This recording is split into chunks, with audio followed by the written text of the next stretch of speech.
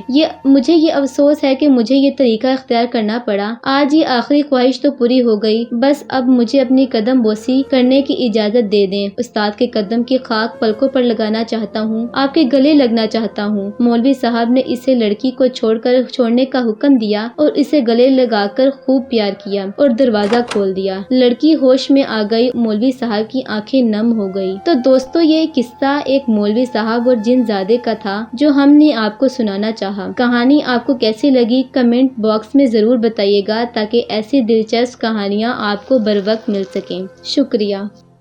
اعوذ باللہ من الشیطان الرجیم، بسم اللہ الرحمن الرحیم۔